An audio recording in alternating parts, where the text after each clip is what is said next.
Di ujung timur Pulau Bintan, tersembunyi sebuah desa kecil yang bernama Desa Teluk Bakau. Akhirnya aku lihat lagi. Sebuah titik sunyi di peta Kepulauan Riau yang diam-diam menyimpan cerita yang besar. Dikelilingi oleh laut yang biru dan hutan yang hijau, Teluk Bakau dulu hanya dikenal sebagai desa nelayan biasa. Namun siapa sangka, di balik tenangnya ombak dan semilir angin kampung, tumbuh semangat warga yang tak biasa. Disinilah masyarakatnya tak hanya hidup berdampingan dengan alam, tetapi juga berinovasi dengannya. Dari mengolah limbah organik menjadi maggot, lamun menjadi tenun. Semua dilakukan dengan semangat gotong royong yang hidup, bukan hanya sekedar slogan. Laut bukan hanya sekedar sumber rezeki bagi masyarakat Teluk Bakau, namun ia adalah rumah dan ia adalah warisan. Di sini padang lamun tumbuh dengan subur, sehingga ekosistem laut yang langka dan vital menyimpan 8 jenis lamun di sini. Wilayah ini menjadi zona penting bagi penyu, ikan kecil, hingga ketahanan hayati dunia bawah laut. Namun, menjaga alam tidak cukup hanya dengan niat, tetapi juga butuh aksi yang nyata.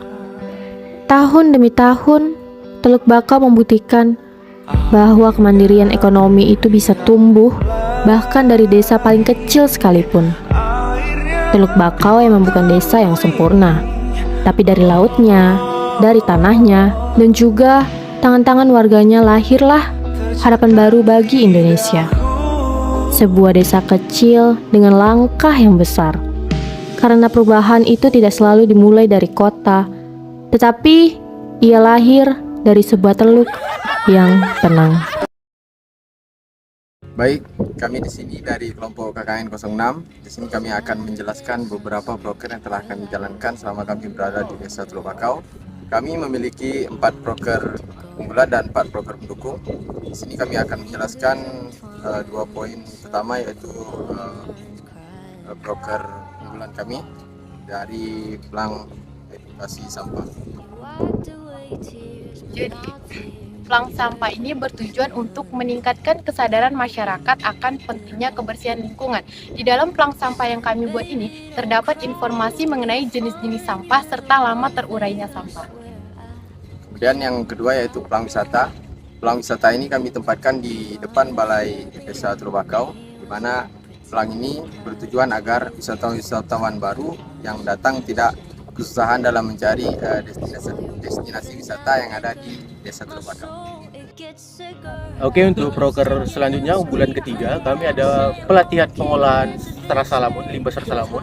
Yang mana target kami adalah ibu-ibu dari Desa Teluk Bakau, yang mana kami melakukan pemungutan terhadap limbah serasa lamun yang kering, lalu kami olah dengan melakukan peleburan, lalu singkat proses dia akan menjadi kapas, lalu kapas itu bisa juga diolah menjadi benang, lalu benang itu bisa menjadi tenunan, bisa jadi pakaian, hiasan, bisa juga menjadi hal-hal lain lah yang bisa menggerakkan perekonomian di Desa Teluk Bakau, yang mana kami harapkan kedepannya serasa lamun ini menjadi booming dan bisa memajukan ekonomi di Desa Teluk Bakau.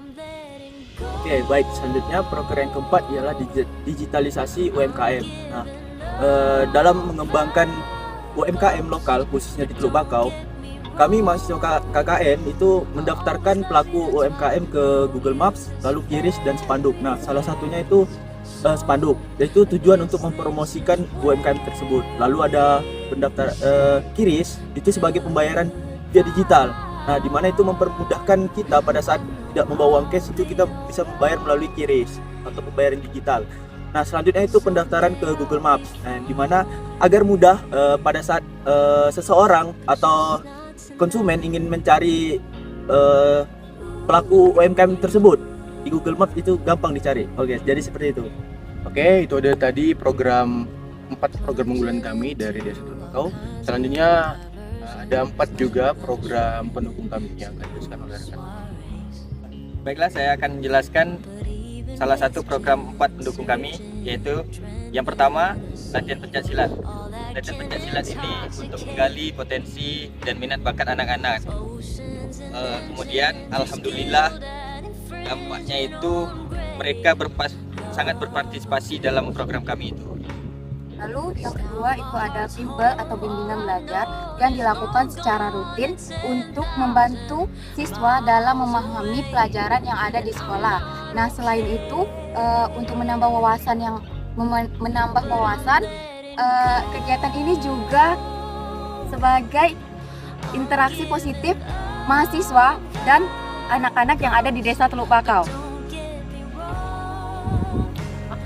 Program kerja pendukung selanjutnya yaitu adalah Posyandu Anak dan Lansia, yang mana Posyandu Anak dan Lansia ini merupakan bentuk kontribusi nyata mahasiswa dalam bidang kesehatan, yaitu dalam pendampingan pengecekan berat badan bayi maupun pendampingan pengecekan kesehatan lansia.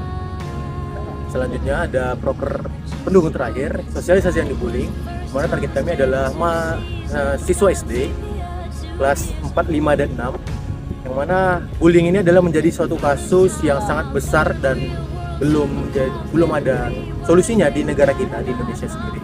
Jadi kami sebagai mahasiswa seharusnya turun tangan untuk membantu masalah ini agar generasi-generasi berikutnya, generasi kedepannya bisa menjadi generasi emas yang seperti diharapkan pada pemerintah kita 2045 nanti. Dan dampaknya ialah kami kepingin untuk para adik-adik dan generasi-generasi muda itu terhindar dari hal-hal seperti itu yang dapat mengancam jiwa, nyawa, dan fisik. Jamilu jiddan. Apa tuh? Cantik sekali. Tip, paten. Tua, perfect tuh. Mantap jiwa. Indah, Menarik, kompak, dan cerah.